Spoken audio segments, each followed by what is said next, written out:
Ialah kamu dah tak nak dengar kata rakyat kerana kamu bukan naik kerana rakyat. Tetapi yang di Pertuan Agong istana yang memberi ihsan kepada kamu ini pun kamu nak derhaka. Kerajaan apa ni? Kamu nak bergaduh dengan rakyat, kamu nak bergaduh dengan pihak istana.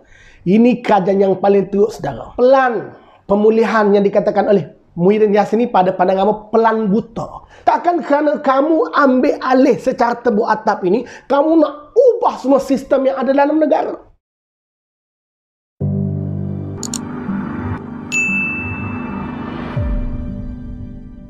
Assalamualaikum warahmatullahi wabarakatuh. Terima kasih kerana masih menonton di channel YouTube Ahmad Jamin Hassan, YouTuber rakyat. Taqiyuddin penderhaka itu di antara yang berlegar di Facebook hari ini apabila semalam dalam satu temubualnya di Harakah dengan tidak rasa bersalah, Taqiyuddin Hasan memberitahu titah yang di Pertuan Agong yang menyatakan bahawa Parlimen kena segera dan dipercepatkan diputar belik oleh seorang menteri di Jabatan Perdana Menteri, Menteri Undang-Undang. Sebelum itu saya nak tunjukkan kepada YB Taqiyuddin dan juga para walaun kalau tak faham apa makna segera. Di tangan hamba ni ada mi segera. Mi segera ni kalau kita tengok kat bahagian bawahnya, cara penyediaannya adalah dengan hanya tambah air panas, tunggu selama 3 minit, kacau dan sedia dimakan. Mi segera kari. Hamba bukan nak mempromosikan mi segera ni, tetapi kepada YB Taqiyuddin, kalau tak faham maksud segera, inilah secara mudah. Kalau tak nak baca kamus, ini sahaja. Takkan kamu tak pernah makan Maggi. Kadang-kadang kita tengok menteri-menteri tunjuk makan Maggi kerana gajinya dipotong. Inilah maksud segera. Kenapa Maggi ini dinamakan Maggi segera? Kerana penyediaannya cepat. Jadi kalau Taqiyuddin nak buat tak faham, yang di Pertuan Agong tidak menyatakan bulan berapa, kamu tak faham ke maksud segera. Dalam kamus Dewan Bahasa edisi baru, dia tak tulis edisi ke apa, tetapi edisi baru, kita tengok muka surat 1132. Hamba hafal kedudukan dia, hamba tengok dah tadi 1132. Maksud tidak berlengah-lengah lagi, cepat, gesa-gesa, lekas-lekas, marilah pergi sebagai contoh. Bersegera, cepat-cepat, lekas, tergesa-gesa ataupun cepat. Muka surat 213 juga kamus dewan yang sama. Dia tulis kamus Dewan Bahasa edisi baru. Muka surat 213, cepat bermaksud laju, deras, kencang, pantas ataupun secepat. Kilat yang sangat cepat, mungkin seberapa cepat yang dapat, selekas yang mungkin. Itu yang dinyatakan dalam kamus Dewan Bahasa dan Pustaka. Tak ada pun dikata kalau cepat dan segera tu mesti disandarkan kena sertakan tarikh ataupun waktu. Sebagai contoh, you kena fikir logik lah. So, takkanlah yang dapat jadi menteri, yang jadi peguam ni tak faham secepat mungkin.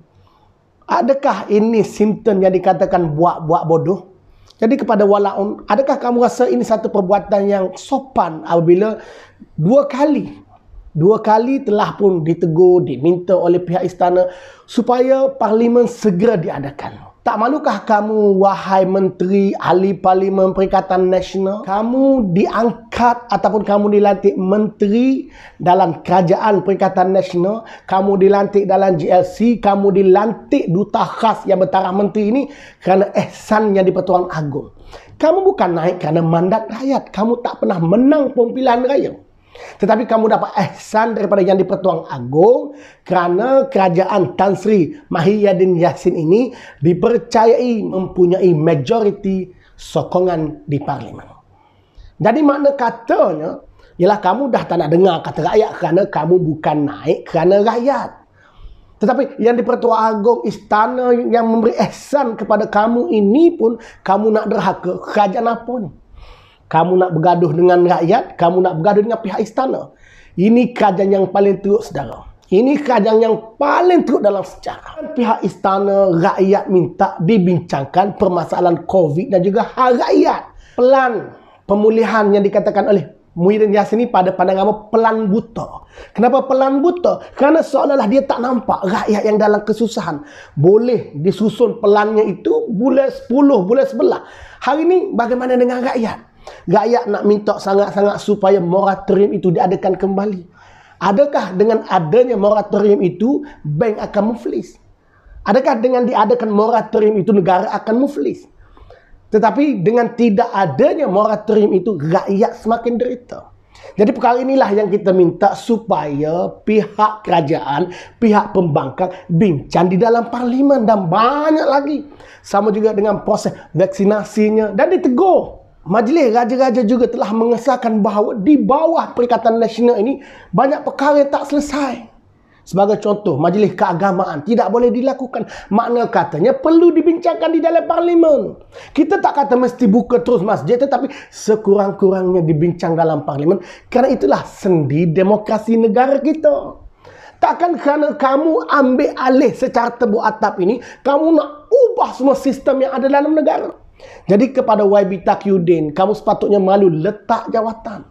Kamu secara jelas telah menderhaka kepada Yang di-Pertuan Agong. Ini mengguris hati rakyat Malaysia. Kita ucapkan tahniah, kita ucapkan jutaan terima kasih kepada Majlis Raja-Raja kerana mendengar rintihan nasib rakyat ini. Sepatutnya kamu perlu merasa malu kerana Majlis Raja-Raja terpaksa tegur kamu. Tetapi kamu tidak ambil apa pun teguran Majlis Raja-Raja. Bahkan kamu nak pusing situ, nak pusing sini, nak alihkan Tianggong. Sedangkan kalau kita baca intipati, hasil keputusan Majlis Raja-Raja jelas ianya membincangkan pasal rakyat. Jelas menegur kerajaan Perikatan Nasional ni seperti kerajaan yang gagal. Dari segi proses vaksinasinya, dari segi ekonominya, kestabilan politiknya. Yang kamu takut sangat nak buka parlimen ni, kenapa? Nak taklik, nak buka parlimen hybrid lah.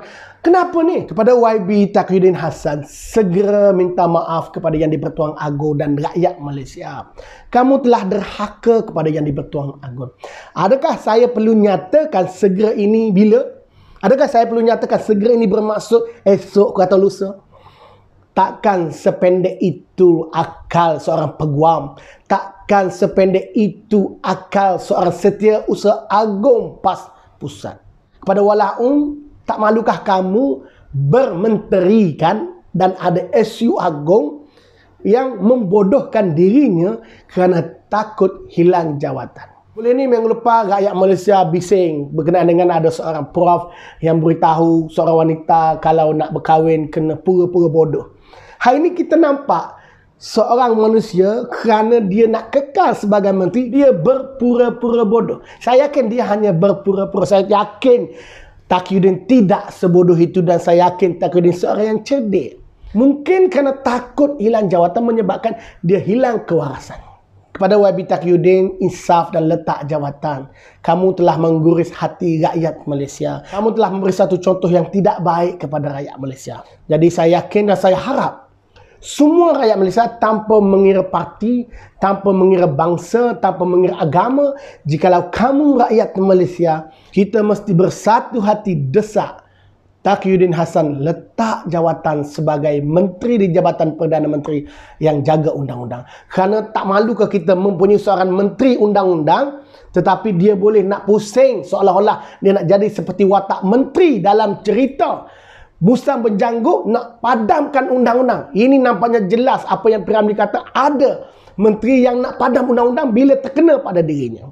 Hamba yakin rakyat Malaysia yang membaca kenyataan media daripada istana itu memahami maksud segera dan secepat mungkin. Saya tahu parlimen bukan macam kelab malam yang kita boleh buka tutup gitu saja. Dia ada notis.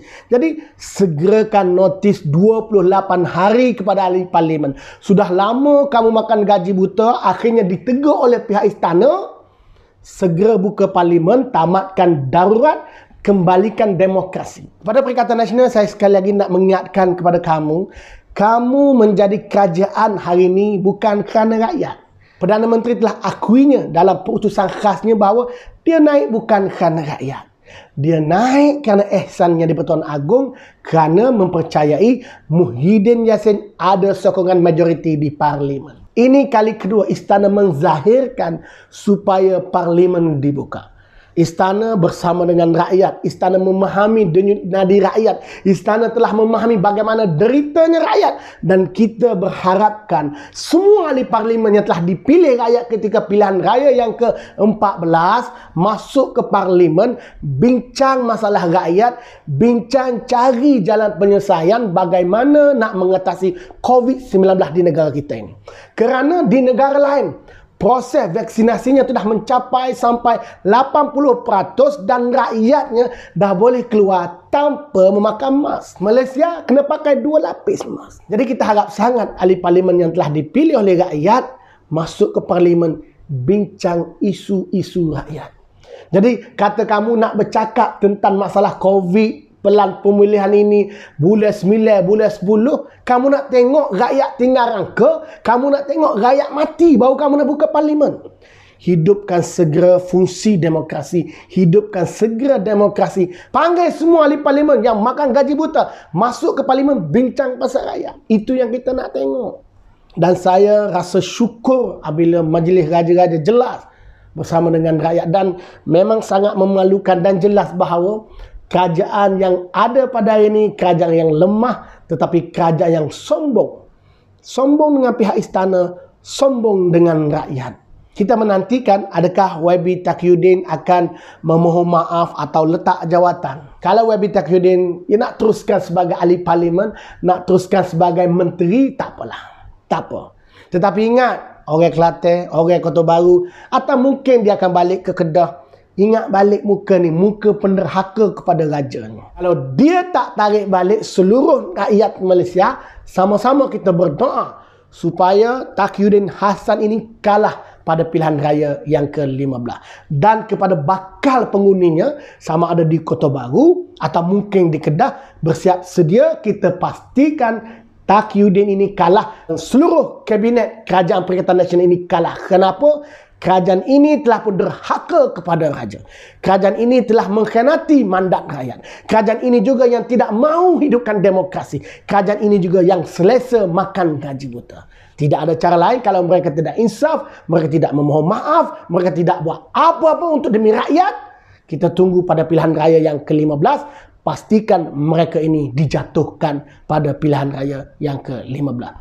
Terima kasih kerana menonton dan sebarkan video ini. Assalamualaikum warahmatullahi wabarakatuh.